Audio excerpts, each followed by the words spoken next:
한일 관계가 이제 굉장히 뭐 우리하고 가까이 있다 보니까 그 이제 예전 관계가 늘 겹쳐 있는 나라가 이제 일본인데 그래서 이제 한일 관계에 대해서 좀 몇 가지 여쭤보겠습니다. 스님은 이제 일본과 한국 문화의 차이를 후지산과 북한산의 차이로 비교를 하셨는데 무슨 뜻입니까? 이제 한국과 일본을 이렇게 좀 비교를 우리 늘 하면서 살아야 되는데요. 제가 이제 어느 날 이제 이 산 보고 뭐 땅 보고 이렇게 우리가 이제 스님들은 늘 그렇게 살 수밖에 없잖아요. 근데 산이라고 하는 걸 이렇게 보면서 굉장히 그 민족적 특색이 좀 드러나지 않느냐. 수도의 도쿄하고 서울을 놓고 봤을 때 일본은 수도 도쿄가 보이는 후지산이라고 하는 3,000m가 넘는 엄청난 눈 덮인 산을 늘 보고 있거든요. 그러면 경외감이 생기죠. 저게 못 올라가는 산이에요.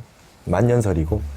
그러니까 그 일본인들이 가지고 있는 어떤 심성 가운데, 저 위에 있는 어떠한 경지에 있는 사람에 대해서는 절대적으로 복종하고 인정하는 어떤 그런 문화가 있을 수밖에 없다고 보여져요. 그러니까 우리나라 예전에 사명대사, 그 다음에 이제 최배달 같은 사람들, 그 다음에 그 역도산, 뭐 이런 분들은 일본에서 인정받았잖아요. 그러면은 그냥 한국인이어도 딱 예를 표하고 하는 부분이 있거든요. 이게 그 수도 옆에 어마어마한 그런 높은 산이 있는 거에 대한 어떤 경외심에서 나왔다고 보면 한국의 수도 서울 주변에 있는 산들이 북한산 해봐야 800m대고 나머지는 전부 300m, 뭐 200m대 이래요. 낙산은 100m, 150m가 안 돼요. 그러면 어떤 한국인에게는 어떤 마음이 생길 수 있느냐? 내가 안 올라가서 그렇지 저기 언제든지 올라갈 수 있어. 이렇게 돼요. 그럼 다 잘난 게 되죠. 그러니까 일본 사람들은 딱 차이가 딱 져지면 그냥 거기에 복종하고 그냥 따르고 순응할 수밖에 없어요. 그러니까 일본은 전통적으로 아무리 봉건 사회라고 해도 일본은 위에 말이죠 이 일왕 있고 쇼군 있고 뭐 이렇게 귀족 있고 사무라이 있고 뭐 농민 있고 이렇게 쫙 있으면 이거를 벗어나지 못해요. 그러니까 일본이라는 나라는 신관사또를 구경할 수 없어요. 늘 그 집안 사람이 거기를 지배해요. 그러면 나는 이제 그 밑에 항상 있어요. 그러니까 우리가 예전에 또 그거 부러워했어요. 일본에 가면 5대째 우동을 하는 집이 있다는 거야. 너무나 대단한 직업정신이 그런데 신분 변화가 있을 수가 없어요. 대부분 다. 물려서 해야 됩니다. 하던 일을. 근데 우리는 언제든지 바꿀 수 있다는 거예요. 이게 이런 그 개척 정신이라 이거 말하자면 윗사람을 그러니까 우리가 예를 들면 이런 겁니다. 후지산 정상은 올라갈 수 있는 사람은 영원히 그 위에 좀 있다가 와도 되는 건데 우리나라 북한산 정상은요. 사진 찍고 있어. 빨리 내려와요. 빨리 내려와. 우리도 좀 찍게. 그러니까 정상 위에 올라가면 빨리 내려와야 돼요. 우리나라는.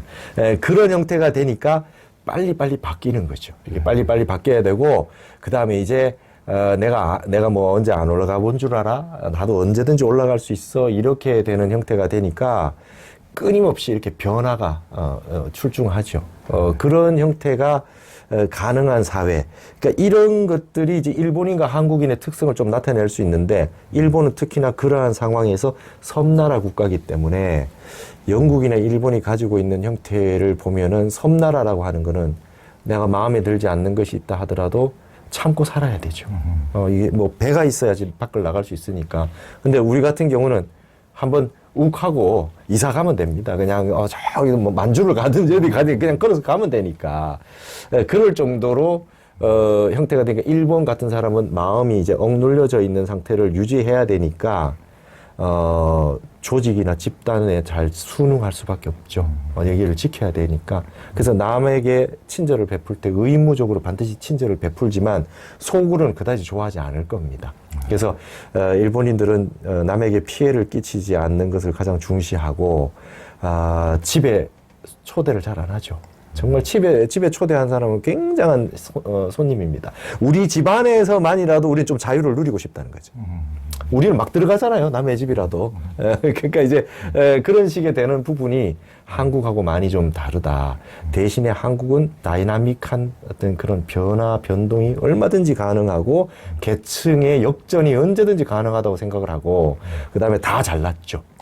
그러다 보니까 이제 그 다툼도 많이 생길 수도 있지만, 우리 뭐 끊임없이 정권교초를 막 하지 않습니까? 일본은 자민당 독재 막 쭉 가는 형태로밖에 못하는 방식이 그렇게 있고, 그렇게 억눌려 있을 때 일본은 전쟁을 선택합니다.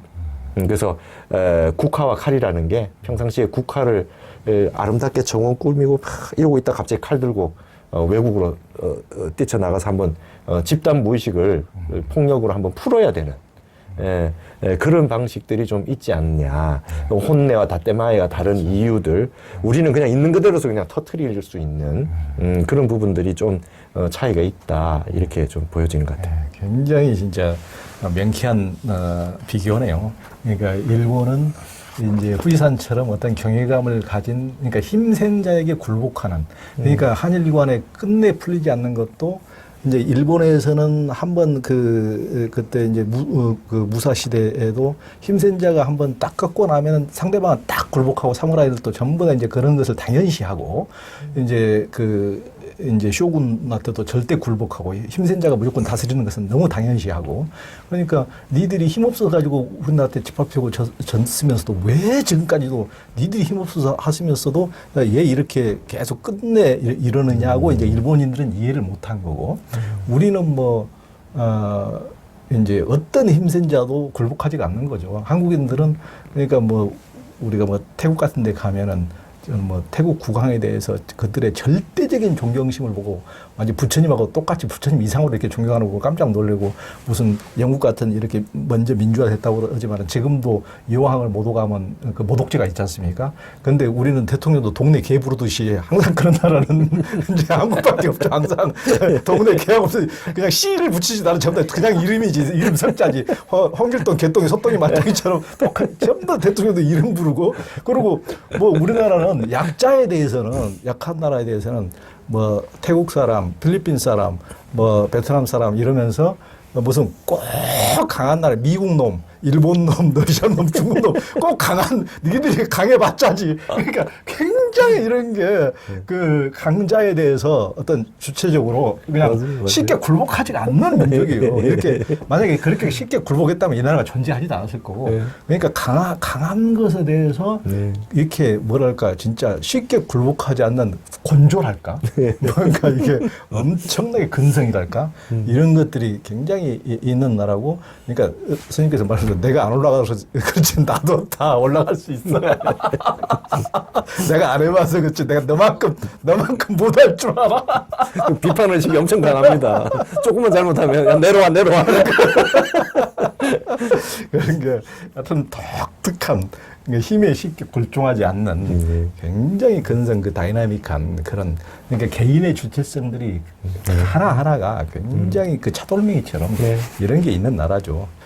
굉장히 독특한 나라고, 그런 것들이 지금 이제 개인이 발현되는 시대, 하나하나가 전부 다 그렇게 발현되는 이런 시대를 맞아서 이제 한국인들이 굉장히 빛을 보고 있지 않는가, 그런 시대가 앞으로 열리지 않는가, 그런 생각이 듭니다.